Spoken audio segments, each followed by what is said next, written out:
More than 24 hours after a deadly factory explosion, neighbors are demanding answers from the company. One employee was found dead in the rubble of the collapsed Givaudan Sense Colour factory. Firefighters found the man after the company had previously told the mayor that everybody was accounted for. A second employee died on the way to the hospital. Now, debris from the plant's being found hundreds of yards away from the factory. There are huge chunks of metal like this and smaller pieces scattered across neighborhoods. Busted windows are also a common sight. Now, a lawyer says some homeowners are getting ready to sue. This is Wave News at 11. I'm John Bull. There are still a lot of unanswered questions about the explosion at the factory on Payne Street. Federal and local investigators are looking for the cause and what safety procedures were in place here. Those living in the surrounding neighborhood tell us this isn't the first time an accident at that factory has impacted homes. Wave News reporter Noel Friel takes a closer look at another incident that happened just last year in a Wave troubleshooter investigation.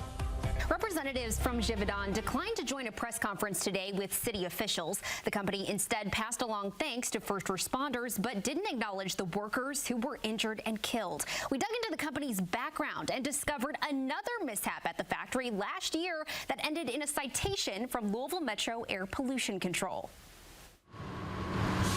There have always been scents of ammonia.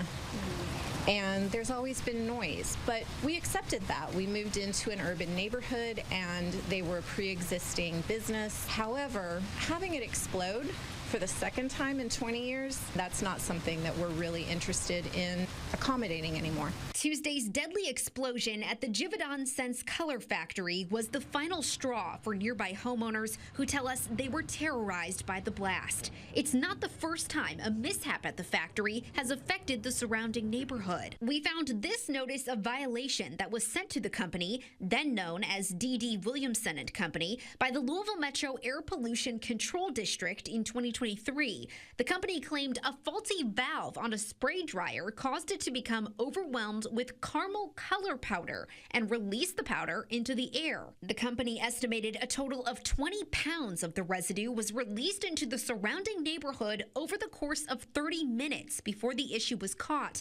They were fined $3,500 for failing to notify the city of the incident. There was an official piece of paper that was sent around saying, we acknowledge that particulates escaped and due to weather conditions, it congealed and fell on everything, cars, homes, etc. Instead of calling air pollution control, neighbors tell us the company sent crews to spray down nearby homes and gave out coupons for a free car wash. We were assured that it was food grade and non-toxic, but still didn't sign up to have industrial waste fall on my home.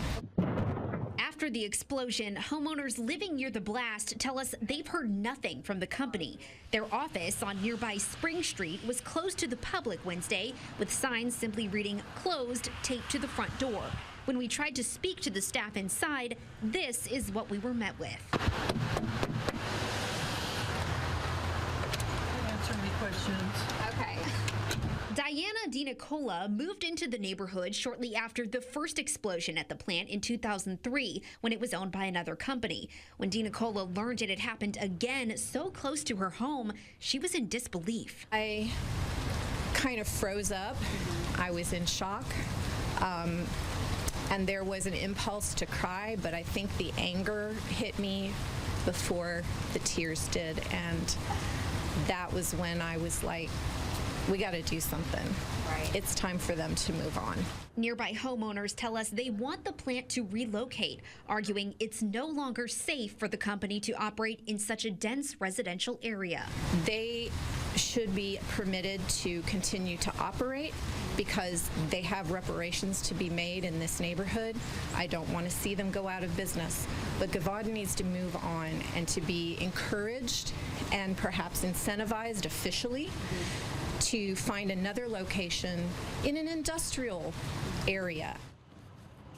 Givaudan released a statement expressing their condolences to the families of those impacted. It said in part, quote, "We are in the early stages of investigating the cause of this incident and are cooperating with first responders and supporting agencies. Our priority right now is on our team members, the families of those we have lost, and those that were injured in this accident. We are in touch with them and committed to supporting them in the days and weeks," end quote. Noel Friel, Wave News. Well, thank you.